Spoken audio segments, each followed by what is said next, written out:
말씀으로 하루를 여는 복된 새벽, 하나님이 우리에게 주시는 귀한 말씀은 신약성경 고린도서 1장 18절 말씀입니다.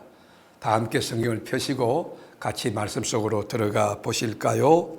십자가의 도가 멸망하는 자들에게는 미련한 것이요 구원을 받는 우리에게는 하나님의 능력이라. 아멘. 사도 바울이 목회했던 고린도 교회 안에 분파와 분당의 문제가 골치 아픈 사건으로 드러나고 있습니다.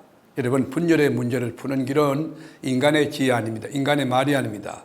십자가의 복음만이 하나 되게 합니다. 오늘 본문이 바로 그런 메시지입니다. 십자가의 도에 대해서 헬라어 원어로는 호로고스, 카르호, 투 스타우르라고 하는데, 이 말씀을 십자가의 말씀이다, 십자가의 이치다, 십자가에 관한 말씀, 십자가의 진리다, 십자가에 관한 말씀, 얼마나 감동적입니까? 기독교는 십자가의 종교입니다. 십자가는 기독교의 핵심이고 이 복음의 토대이고 십자가는 영성의 중심입니다. 십자가 없이 어떻게 부활이 있습니까? 십자가 없이 어떻게 교회가 될 수 있습니까? 십자가 없이 어떻게 그리스도교가 성립될 수 있습니까?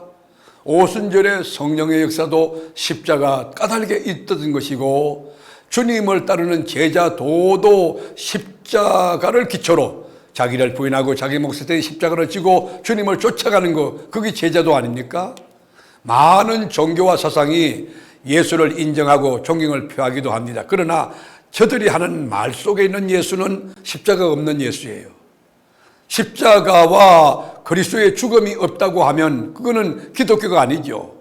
많은 그리스도인들이 예수를 닮아가야 할 모델로 따르고 있으나 십자가의 죽음이 생략됐다고 하면, 또 강조되지 않는다고 하면, 그걸 또 삶으로 육하지 않는다고 하면 진정한 하나님의 능력과 지혜가 나타날 수 없는 것입니다. 복음을 쉽고 그리고 아주 간단하게, 그리고 여러분 증거하는 것 같이 보이지만 거기는 생명이 없는 것입니다. 복음을 더 그럴싸하게 만들려고 이렇게 논리적으로 펴다보면 그게 철학이 되는 거예요. 아무리 그럴듯한 가르침이라 할지라도 십자가에 달리신 그리스도가 빠지면 무가치합니다. 아무 의미가 없습니다. 그래서 18절에 보면 시작에 왜냐하면, 원문에 보면 왜냐하면 접속사가 있어요. 그리고 난 뒤에 17절과 18절을 연결시키고 있다는 것이에요. 하나님은 지혜 있는 자들의 지혜를 멸하시고 총명 있는 자들의 총명을 폐하셨습니다. 19절 볼까요? 기록된 바 내가 지혜 있는 자들의 지혜를 멸하고 총명한 자들의 총명을 폐하리라 하였으니. 여러분, 세상에서 제 아무리 지혜로운 자라고 하여도 십자가에 달리신 그리스도를 통하여 나타난 하나님의 계시를 깨닫지 못합니다. 알지 못합니다. 믿을 수가 없습니다. 하나님은 사람의 지혜가 아니라 십자가에 못 박힌 그리스도를 통하여 하나님의 뜻을 세상에 드러내셨기 때문인데, 이것은 영적인 공식입니다. 예수님께서 십자가에 달리셨을 때에 십자가에서 내려오라, 자기 자신을 구원해 보라고 조롱했지만 예수님이 왜 십자가에서 내려오지 않았습니까? 십자가에 달려 죽을 때에 십자가를 통하여 부활이 있고, 십자가를 통하여 영광이 있고, 십자가를 통하여 하나님 나라가 이루어질 것을 알았기 때문인 것이에요. 그런데 유대인은 나무에 달린 자는 하나님께 저주를 받았다고 생각했습니다. 신명기 21장 23절에 보면 그 시체를 나무 위에 밤새도록 두지 말고 그날에 장사하여 네 하나님 여호와께서 내게 기업으로 주시는 땅을 더럽히지 말라. 나무 위에 달린 자는 하나님께 저주를 받았음이니라. 여러분, 유대인들은 십자가에 달려 맥없이 죽어가는 예수님 이야기가 부끄러운 것이었어요.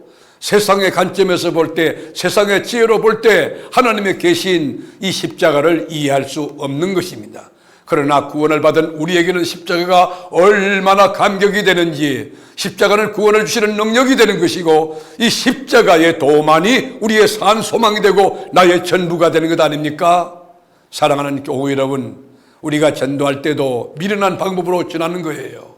아니, 저렇게 전하면 될까? 지금 21세기인데 그렇지 않습니다. 전도에 미련한 것으로 하나님은 사람을 구원해 주시는 것이에요. 인간의 상식에 맞춰서 교양적으로, 상식적으로, 그리고 막 인간학적으로, 그리고 수다방법 동원에 그래서 여러분 되는 게 아니에요.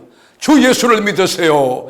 예수 믿으면 제사 받고 하나님 자녀 됩니다. 그럴 때 그리스도 그분을 통한 구원의 길이 성령의 역사로 열려지게 되는 것입니다. 하나님의 어리석음과 하나님의 약하심이 십자가 안에 숨겨져 있는 것이에요. 여러분, 그러나 하나님의 어리석음이, 하나님의 약하심이 사람을 구원합니다. 사람의 지혜를 능가합니다. 이것이 바로 십자가인 것이에요. 바울은 십자가 앞에 지성을 내려놓았습니다. 모든 것을 본토같이 다 버렸습니다. 나와 여러분 예수 그리스도 십자가만을 자랑하고 십자가만을 붙들고 십자가만을 믿고 나아가는 십자가의 신학과 신앙이 분명한 참된 크리스찬이 될 수 있기를 주님의 이름으로 축복합니다. 기도하겠습니다.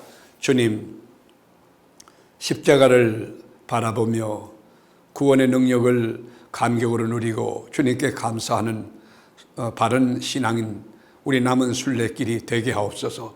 오늘도 십자가에 달리신 그리스도 생각만 하면 눈물이 나고 감동이 되는 저희들 되게 하옵시고, 성령이여 우리를 이끄시고 주장하여 하나님 영광을 돌리는 복된 하루 되게 하여 주시고, 남은 인생과 생애가 되도록 성령이여 역사하시고 또 집에 통치하여 주옵소서.